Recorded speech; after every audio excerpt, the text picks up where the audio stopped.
The autofocus was on, that's why I restarted.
Another lawn bites the dust, turns into a brick patio.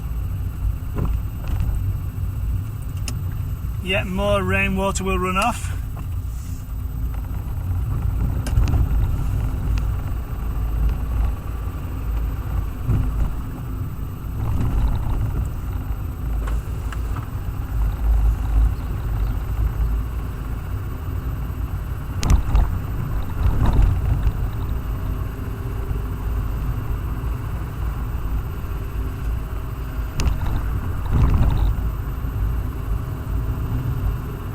Can't read the chat obviously while I'm driving, so chat amongst yourselves, feel free.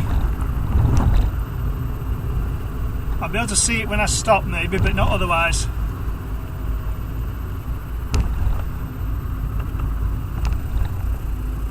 Allow GCHQ to circumvent formal legal processes that exist in this country.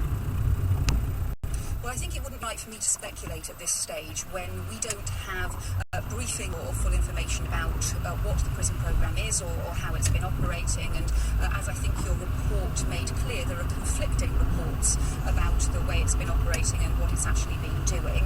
I think the intelligence and security committee needs to be fully briefed on all of this. They need to be fully briefed on the details of the prison programme, exactly what it's been doing. It's all inspired by Google. That's been gathered and why and how, and also what the UK relationship is with it. And it's important. They are a scrutiny body, they're a parliamentary and scrutiny body, and they are authorised to look in detail at these issues, and they should then report back on whether this has been appropriately done, whether there are safeguards in place, or whether there are further problems that need to be looked into here. Do you think this will now lead to excuse the windscreen, or a bigger push for communications and data bill to go through? Well, we don't know at the moment what the relationship is, in fact, between the communications data bill and the reports that we've had around the prison programme, because obviously the communications data debate has been primarily around the police and the things that they're concerned about in the fight against crime. We've said for some time that the police do need to be able to keep up with modern technology in the fight against crime. However, the draft bill that the government drew up, their draft communications data bill, was far too widely drawn. It gave far too much power to the Home Secretary. There weren't enough checks and balances. There were concerns about workability as well. So I think it's parallel issues really. It's about sometimes there are cases where you do need intelligence, you do need serious action to take place in the interests of national security, but you also need proper checks and balances. You need proper protection for people's privacy, and people need to be confident that that is happening. Thank you very much. So why might GCHQ need this kind of surveillance? Professor Anthony Keys at the Centre for Intelligence and Security at Buckingham University is on the line now. Professor Keys, good afternoon. Hi. Why would GCHQ want this kind of information if it is a massive fraud? Well, they want it in order to track certain individuals, people who want to do us harm, and we're chiefly talking about Islamist terrorists here, but we may also be talking about other serious organised crime members who are doing their terrible things. So there's a very specific purpose here. Now, in the United States of America, they take a different view on intelligence gathering than we do, but what we share with our American friends is that the NSA, their version of GCHQ, is not allowed to gather material on lawful residents in the United States and American citizens residing in the United But States. isn't that the concern about this, that it may have been a massive trawl? Well, I don't think it... it depends what you mean by trawl. It seems in the United States there was a massive collection of material, but it's one thing to collect the material, it's another to analyse it. And the sort of material that we're talking about is, billions of tetrabytes of information. We're talking about millions of years' worth of viewing of Blu-ray DVDs, for example. However, because Americans can't do this in America, it's possible that they ask GCHQ in Britain to do it for them, and vice versa. GCHQ ought not to look circumventing at the law, essentially. Well, they're not sounds actually like it. breaking the law, because the law says you shouldn't monitor traffic coming from your own citizens inside your own country. But because Britain has such an intense and close security relationship with the United States, technically would not be illegal, as I understand it. Britain would work for the Americans in this regard, and the Americans would work for the British. However, we should not be hysterical about this. We want our money back if our intelligence agencies did not go after people who want to do a serious harm. In a word, President Obama has said you can't have 100% privacy and 100% security. Is that our new reality? I think our new reality is that there is no privacy on the internet, and the people who pretend there is are wrong.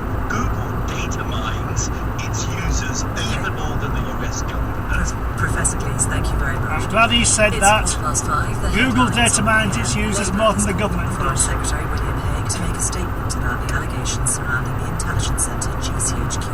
The agency has been accused of secretly gathering information about British nationals through an American spy program. 3 Americans have been killed by an Afghan soldier in the east of the country. It's the first insider attack in more than a month. And South African officials say Nelson Mandela is breathing unaided in hospital, where he was admitted overnight because of a recurring lung infection. Well, our correspondent Andrew Harding is in Johannesburg. Andrew, what more do we know about Nelson Mandela's condition? Well, officially, the presidency is saying nothing has changed since it issued that statement earlier in the day, saying he's stable but in a serious condition. And as you mentioned there, we've heard from official sources that he's breathing unaided, which I think is being widely interpreted as pretty good news. Although this is the 3rd time this year that he's been in hospital, he's had pneumonia before. Everyone knows he's a fighter, but there is, I think, a growing sense of concern here about his health. And what about the family? Have we heard nothing from them? Well, we know at least one of them travelled with him from his house here in Johannesburg to Pretoria in the middle of the night. It was 1:30 when doctors decided his condition had deteriorated and he needed to go up the road to Pretoria. We understand as well that relatives, close family, have been at his bedside throughout the day, and I think it's pretty certain he will certainly be spending tonight in hospital. What's the mood like in South Africa? He's an elderly man who clearly is unwell, and yet this is a country that still really reveres him, and it is going to find this a very difficult time. It is, and it's difficult to sum up. He meant so much, so many different things to different people here, the fighter, the liberation hero, and the reconciler. But interesting, when I was downtown Johannesburg earlier today talking to younger people, and this is an increasingly young country, and Nelson Mandela left the presidency 14 years ago. He stepped out of public life 9 years ago. People there saying, look, he's part of history now, and we really wouldn't be surprised now if he died. We'd be sad, but there was no real sense of panic or surprise that he's back in hospital. Obviously, with an older generation, I think people feel much closer to him. He's almost like family, and so there is, I think, going to be a real sense of shock still in this country. Andrew Harding in Johannesburg, thank you very much. David Cameron's been hosting a conference in London aimed at tackling hunger in developing countries. The summit of world leaders was organised as part of the UK's presidency of the G8. Our correspondent Ben Gagan reports now from Hyde Park. I said hello! It wasn't just the blue sky that brought crowds of people into Hyde Park this afternoon. Thousands of them had come to join a call for help for the world's hungry. The event wasn't on the scale of Live Aid, but the message came from some powerful voices, like the film director and Right, that's Sainsbury's supermarket. They sell all sorts.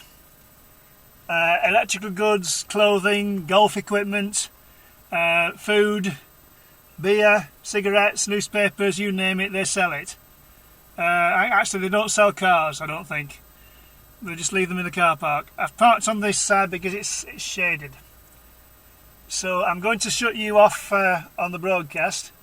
And I'm going to leave the chat open. Now, it may be that the channel goes off while I'm in there, maybe not. So I'll see you, or may not see you.